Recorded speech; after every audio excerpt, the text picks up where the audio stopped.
Okay, so now that we went over the basics of the chipping setup, we've talked a little bit of full swing basics and a little bit of putting basics. Let's go over some just quick in-swing chipping fundamentals that you can start to work on now that we're getting closer to being outside. So when you're in-swing chipping, I know when I learned how to chip, basically what I was told was put the ball back in my stance, lean the handle very far forward, and chip something like this, where I'd kind of have my arms extended away from my body. Now, that can work. The problem is you need to clip the ball perfectly to hit the contact good with that. So that might be a shot you use if you're trying to hit a low chip shot every once in a while, but I would stay away from that. The problem with that is that you start to use the leading edge too much. The front edge of the club acts sort of like a knife or a shovel, and it digs into the ground, which means you have to get the contact perfect. So what we're looking to do is utilize the bounce on the bottom of the club, which quite literally the club will bounce off of the ground or glide more.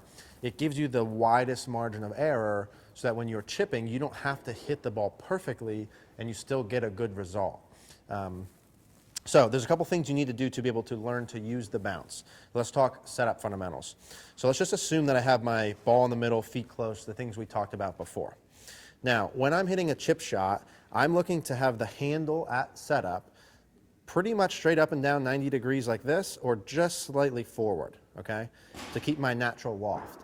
I'm also looking to have the club face just slightly open, which will help me expose more bounce.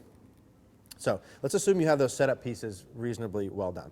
Now in swing, there's different arc widths I can use, which just is a fancy way of saying I can take my hands really far back, the butt of the club, and really far through. I can have my hands travel very little and still have the club head travel.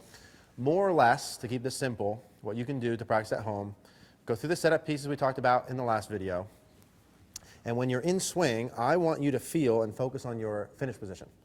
And what I'm looking for when you swing, when you finish, is two things to check. One is that your sternum location is pointed towards your target. You must have rotated your chest some amount.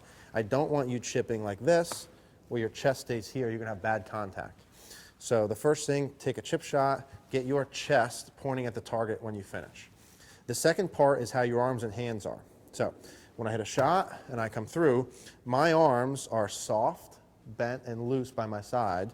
They're not far away like this. Can I chip like that? I can. It's just harder. I want them arms bent and soft by my side. I use the checkpoint a lot that the butt of the club is near my left hip.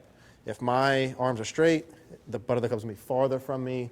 If they're bent, they're by my left hip. Your arms should be soft. None of this here, arms straight, like this kind of stuff. I want neutral setup, come through, chest towards the target, hands by the left hip for a finesse shot. And then you can adjust setup positions and in swing to hit it higher and lower when you need to. But this is something you can easily do at home, 25, 30 swings a day. So let's just hit one like this. Ball position in the middle.